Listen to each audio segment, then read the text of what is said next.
Welcome, everybody. My name is Janeal Ford. I am the founder of Affordable Fundraising and the creator of Nonprofit Adventures. Welcome to Adventures in Fundraising, the Adventures in Fundraising show, rather. I am excited to be here with you because we have a special guest.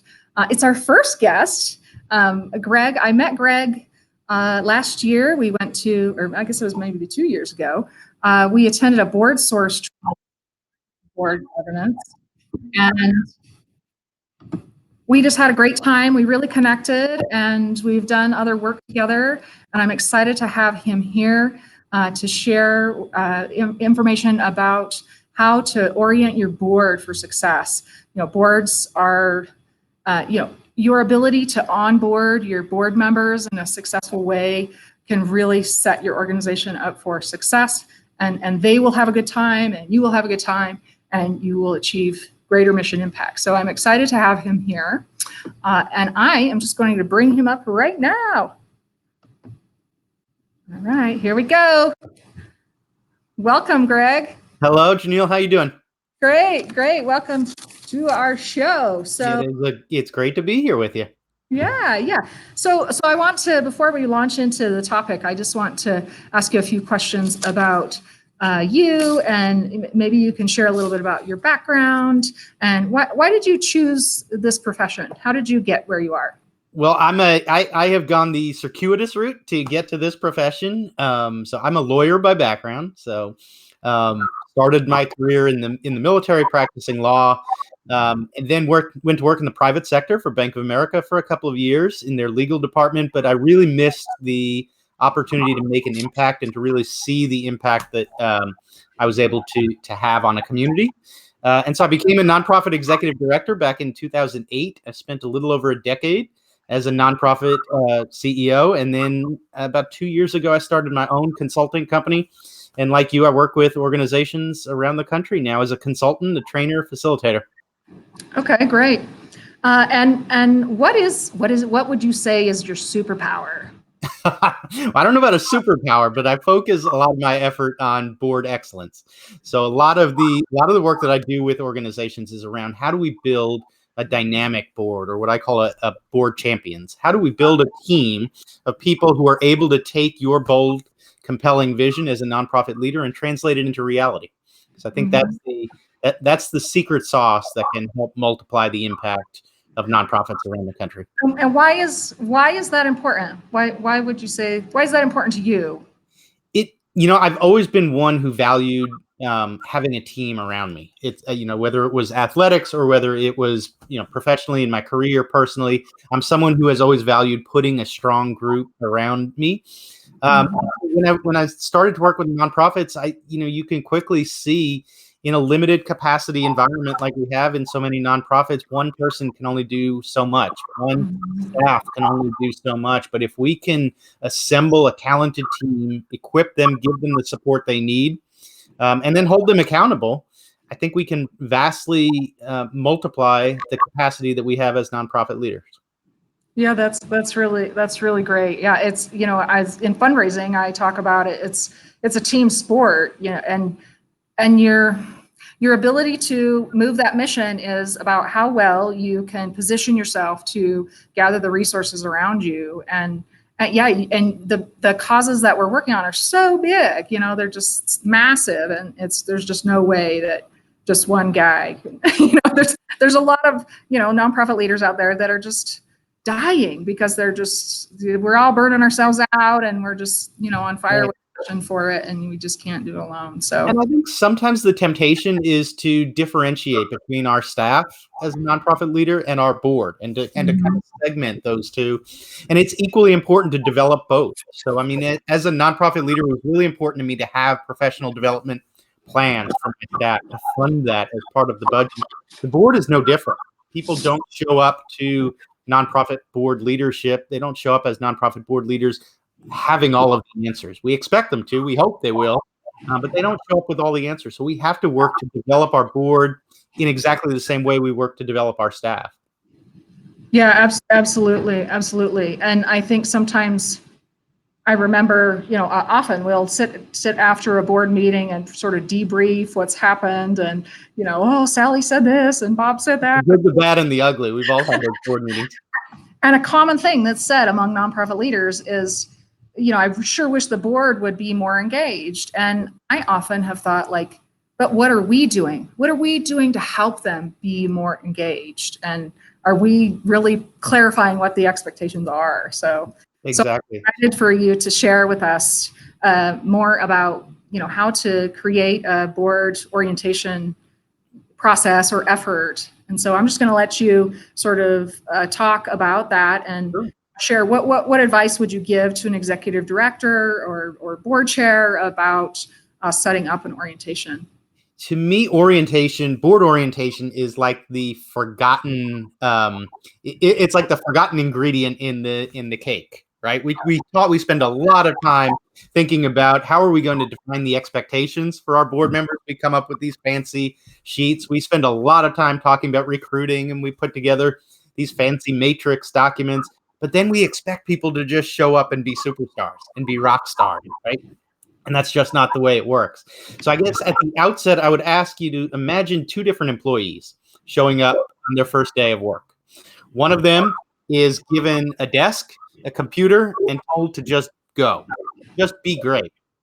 The other spends time with the CEO, gets to tour through different departments, gets to have conversations, learn about the job expectations, receive some support, receive feedback along the way. Which employee do we think is going to perform better in that organization? It's pretty straightforward. Right? Our board members are the same. So I think there are three questions that we have to answer for board members at the outset of their service. So not 6 months later, not 9 months later, not when we're trying to quote unquote fix them. At the outset, really, we have to answer for them. What do you expect of me? So if I'm giving my time, my talent, my treasure as a board member, what are the expectations of me? What support am I going to be provided?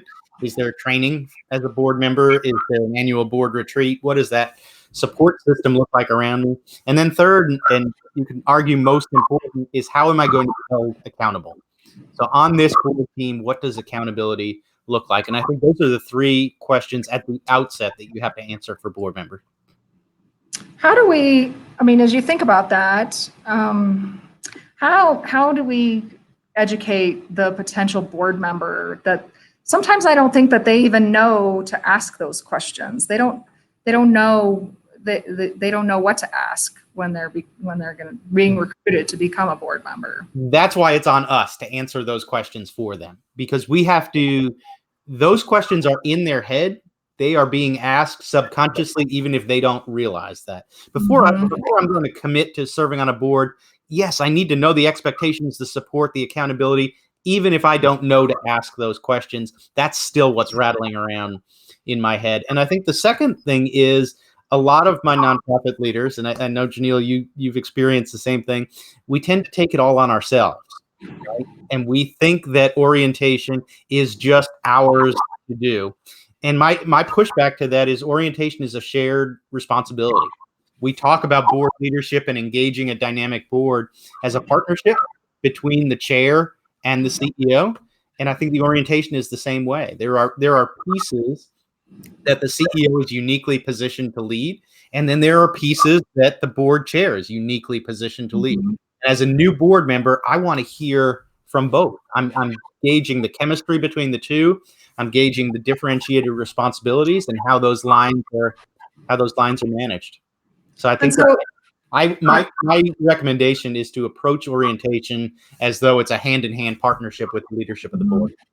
And so when you think about, like, let's just talk process, what are the core, like, when you think about orienting a board member, what is describe a process? How would you step a board member through orientation? I think the first thing is I love the way you referred to it as a process, because that's how I would approach it as a nonprofit leader or as a board chair, rather than as a singular event. Sometimes we think of orientation as, okay, we just added Jane Doe to our board and Tuesday is her orientation day, and that's it, right? But instead, orientation is a process. It's about building a relationship with this new person. It's about integrating them into the team. and everybody has a piece of that. So as the executive director, my piece may be to set up an individual meeting with the board member and go through the history of the organization, walk that person through our program, give them a tour, give them a level of comfort with who I am as a leader and what we do as an organization. The board chair may be on the same day, or it may be a totally separate event. It may occur in a coffee shop rather than within the four walls of our organization. But it really is about, how do we take a new person who is on the outside of the walls and bring them in and wrap our arms around them and explain to them who we are, what the culture of our organization is, and what we need from them as a board member. I approach it very much as a process. Yeah, no, that's good. So can you maybe share a story, whether it's a horror story or a success story of what this looks like in action? Okay, well, I'll get the horror part out of the way at the outset, right? The horror story is and I will sadly admit that I've been guilty of this in the past. I will say it's the distant past. It's what I call the binder approach, right? We have just added a new board member to the team. We have put together a really fancy binder for them. It is color coded. It is well tabbed. It has the logo on it. 400 pages. The logo is just beautiful. We went to the expense of printing it in color. We have given them financials for the last 10 years, and we hand it to them. Here you are. Welcome. You are now a member of our board. Here's your orientation. Go sit down in a library somewhere and pore over this, and now go be a great board member. That's the horror story. How much time and effort did we invest in that? I will tell you, 9 out of 10 board members don't read the binder, don't have time to read the binder, and it's really not an effective way to become a member of the team. So back to the example I used at the outset of a new employee. If you were to show up for work on day one and someone was just to hand you a large, thick binder and say, here, read this and figure out how to be a good employee of our corporation, it's not the most effective way to do it. Yeah. And when you think about the work of the nonprofit and how complex it is, and it takes board members a while to sort of get a handle on that. And I feel like they can, if you do the orientation right, they can come up to speed a lot easier and they'll become engaged. That's the key. That's like engagement. Engagement is the goal. And so the goal is not onboarding. The goal is not downloading as much information as possible. Right. The goal is building a relationship and having that person be comfortable. Because what we observe in organizations that don't have a formal orientation program or don't do a thoughtful don't lead a thoughtful process in this way is people's natural inclination is to sit back and just sit on their hands and kind of figure out the terrain and figure out the lay of the land until they do feel comfortable. So if you're someone who can wait 9 to 12 months before a board member makes an impact in the boardroom or on the team, then sure, you might want to go about it that way. But if you're like 99% of the nonprofit leaders that I talk to who desperately need their board to hit the ground running on day one, we have to get them to a level of comfort where they feel like they can meaningfully participate on day one. I might have shared this before. I worked for a hospital system, and they were dialed in with the whole employee engagement thing, and they invested a lot of time and money into that first year, because studies have shown that on the employee side, and I would say it's probably true for board members, that in that first year, if you can get an employee to successfully get through that first year, they'll stay, they'll stay for a much longer period of time. And so they did some real special things to make sure that the employees were, felt loved and, all of that along the way. What are things that, in that first year, is there, I think we've talked about before about like what do we call board buddies, or can you share a little bit about that? One of the things that I've seen, so back to your question of kind of on the flip side, on the good side, one of the things that I've seen work really well for nonprofit organizations is a board buddy program. You can call it a mentoring program. You can call it a buddy program, whatever works best for your organization. But it's essentially taking a new board member and pairing them with an existing effective board member that you have on the team right now. and they will do things, and the more formal you can make it in terms of the expectations, the better. But for example, a new board member will go to coffee with their board buddy before the first board meeting. They'll get the lay of the land. How does the board work? What is the setup of the room? How long do meetings last? All of those kind of what we would think of as mundane questions that we know the answer to already, but it's helpful to hear from a fellow board member. They will have a call with their board buddy the day after the board meeting. So, what were your questions? What were your impressions of your first board meeting? All of those things that they may not have felt comfortable voicing within their first board meeting, they can have an opportunity to ask about the next day. Their board buddy may sit next to them during the board meeting, so they can kind of nudge them during a certain part of, this is how we handle emotion, or this is how we handle a board vote. This is the committee that addresses this issue. All of those things that can kind of allow a person to become more than just a seat filler, but can actually become part of a team. And I guess maybe, we're talking about success, and when you think about it on the board member side, what does that feel like to feel successful as a board member? What does that really mean? The one ingredient that we tend to miss in orientation is connecting with the board members' hopes and aspirations. There is no better time than at the outset in that orientation process to connect with my hopes and my dreams as a board member. So it's not just about giving me information about the history of the organization or what our budget size is or what our fiscal year is. It's also about talking about what's our big, bold vision as an organization. Mm-hmm. And how do they fit into it? How do I fit into that, right? Mm-hmm. What do I bring? Why me is another really important question to answer in that orientation process for someone. Not just we were trying to get to 10 board members or 15 board members, but it's about, how do we connect with that new board member's hopes and aspirations and their unique talents? So what is it that they uniquely bring to the team that others just don't have at the moment? Yeah, for sure. I know, as I've worked with board members over the years, as an executive director, you might bring someone on because they're an attorney or they are an HR specialist, and you really need to have access to that expertise. But that person might not want to have anything to do with that in their civic life. Absolutely. They might just want to go out and gather the in-kind items for the gala or whatever. There are like caution flags and stories all over the place about assuming that when you recruit someone who has a particular skill set, that they automatically want to bring that skill set and do exactly that. Mm-hmm.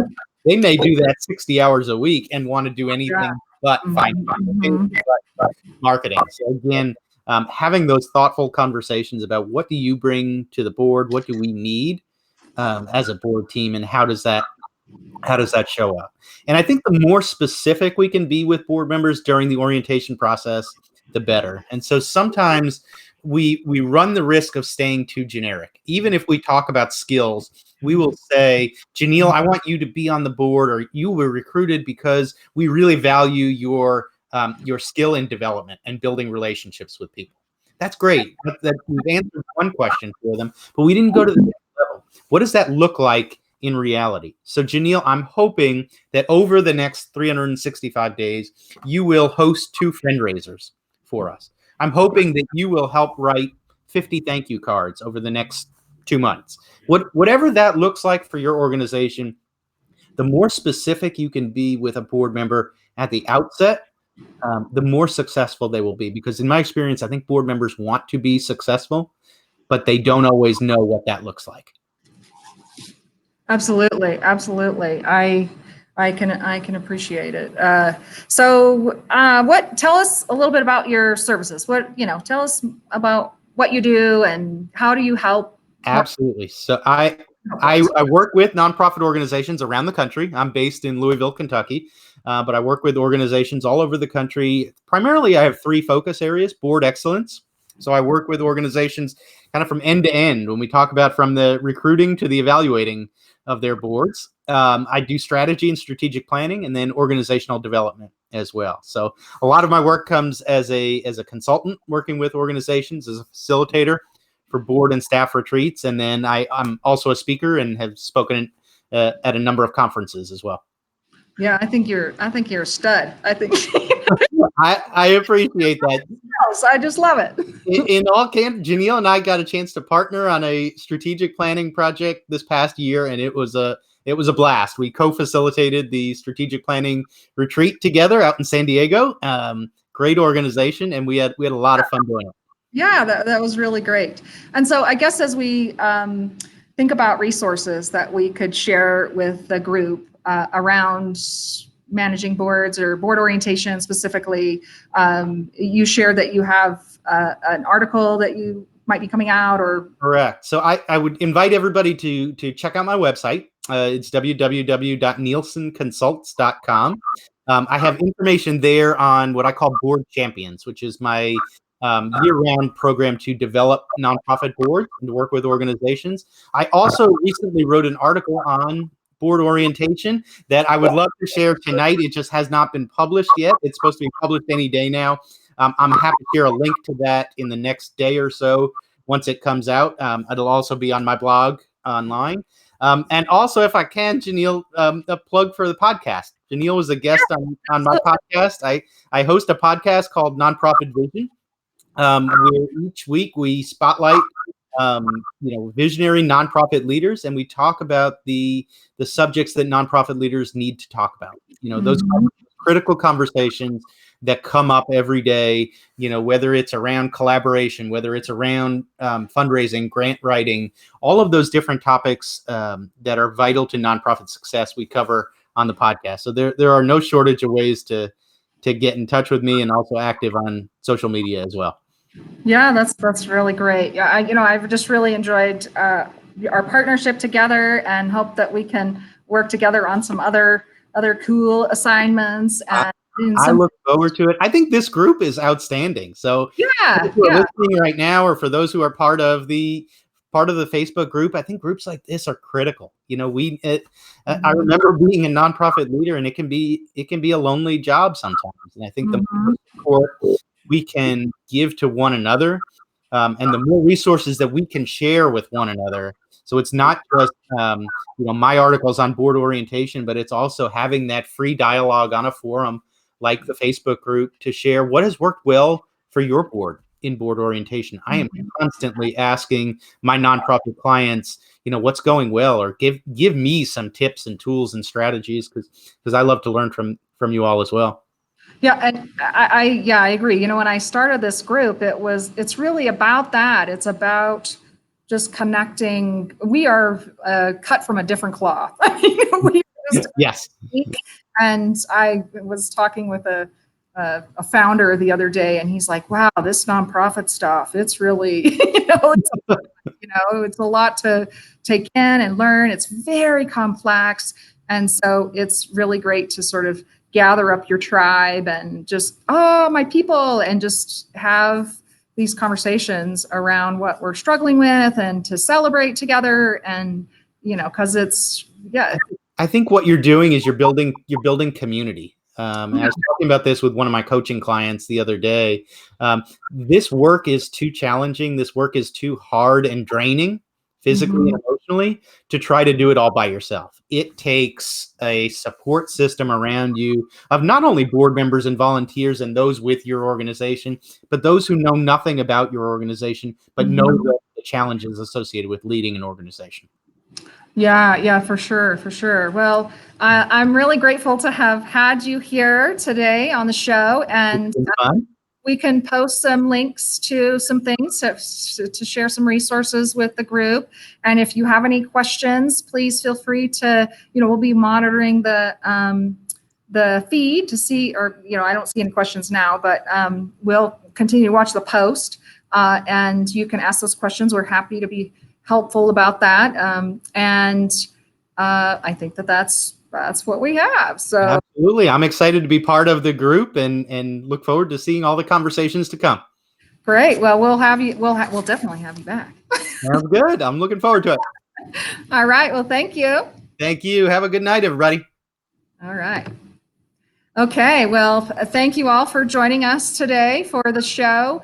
I'm excited to have other guests in to come. And if you are interested in sharing your expertise or connecting and sharing resources with the group, please feel free to email me or send me a message, and I will be happy to talk with you about that. I'm really interested in really getting the conversation going in this group. And yeah, so I appreciate you please feel free to start the conversation.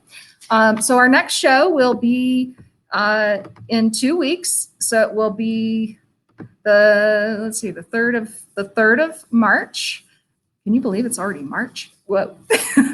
And I'll look forward to seeing you then. And yes, I think that's our show. So thank you and have a wonderful evening.